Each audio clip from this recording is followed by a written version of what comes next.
friends, it's Gwen. Welcome back to my channel. Today I'm here with another first impressions video, and today that is going to be Sorority by Genevieve Crane. This is her debut novel. I was super excited to pick this up. I picked it up yesterday, started reading it. I was expecting a sorority story based on one of the girls in the house getting murdered, and then the sisters trying to find out who done it and stuff like that. I am not getting that story. Now, this is coming from the perspective of me reading 122 pages of this yesterday. So my first impressions is about 41% of the book. And first, I want to point out that this is not a novel. It reads more like short fiction. Every chapter is like a little vignette of, the different characters. And it does follow a lot of different characters from the past and the present. And it does have a list of the pledge classes right here in the very beginning. It does mention some sorority bits, like different rooms in a house. Talk about like a pledge mistress, and it does refer to rules and regulations of a sorority and some of the secretive bits about it, rituals and stuff like that. But what it truly is these little vignettes about these different girls and how screwed up their lives are. And really what I'm here to do is tell you the trigger warnings for this, because holy guacamole, folks, it is a lot. And I felt like every person or every couple of people that I learned about, there was a trigger warning for every chapter, basically. And I get what the author is trying to do. She's trying to prove that even if you're, or I think, I mean, I'm not sure, but I guess the outside view is that people in a sorority have this charmed life, and that, their lives are perfect. And, obviously that's not the case. Everybody in a sorority has their own deep, dark secret. They have skeletons in the closet. It's bonding with these women, or maybe not bonding with these women that you've chosen to spend your life sharing a sisterhood with. And every story, every person's vignette that I have read, like I said, they've all been these bizarre trigger warnings for stuff I've never read about in a book before. And I feel like I was so excited about this book. I thought it was going to be one thing. Like I said, I thought it was going to be a murder mystery of them solving why the sister died and in the house. And it is not that at all. And I've heard, after doing a little bit of research about it, after everything that I've read, I heard that the ending is kind of open-ended. So if that's not something that, I'm not sure about it, I'll have my full thoughts and my wrap-ups. But I did want to go through this huge list of trigger warnings. I've been tabbing it as I've gone, and we're just going to go through the tabs. So on the very first page, page number 1, right here in the very beginning, there is drug use. So trigger warnings for drug use.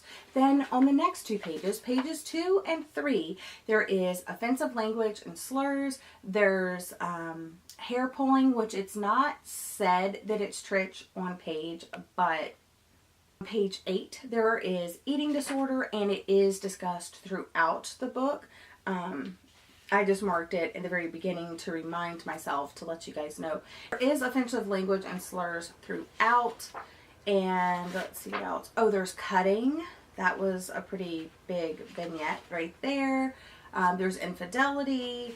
And the last one that I read last night that actually made me put this book down, because I was triggered myself, was there is a scene, a very sad, graphic animal scene, and I really could have done without that. I will never forget that scene in my head. And that's one thing in books that I really don't like. I mean, I know it happens. I know it's realistic. It's believable what happens. But why? I don't want to read about that.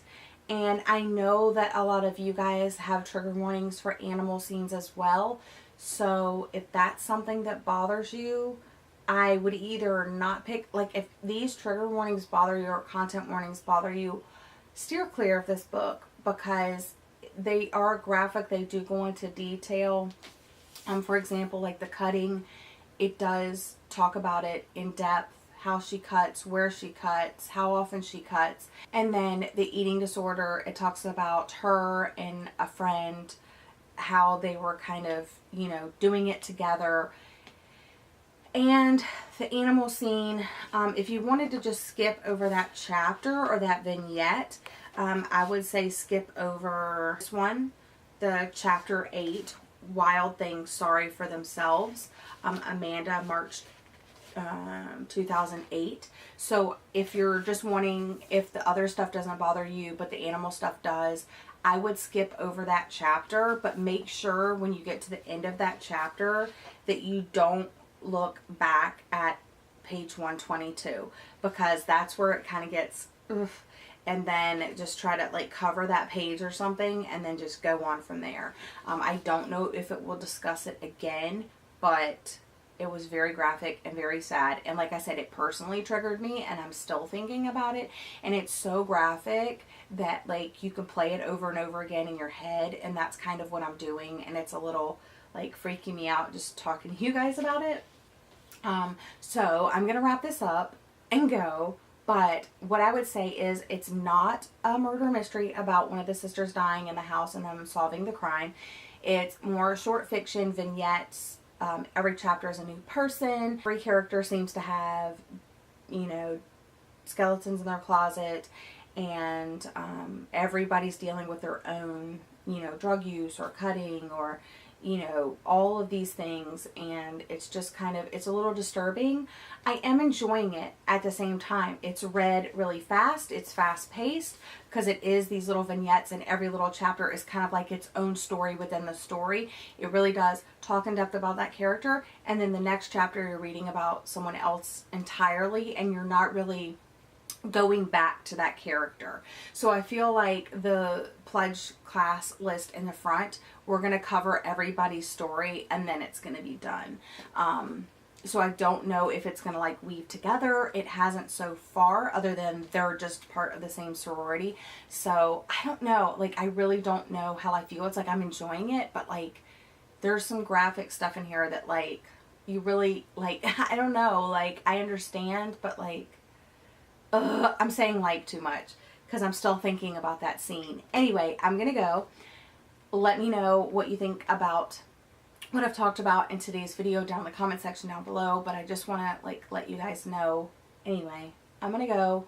I'll talk to you guys later. I hope you're having a lovely day. Thank you for joining me. Thank you for joining me. I hope you're all having a lovely day, and I'll see you again in my next video. Bye.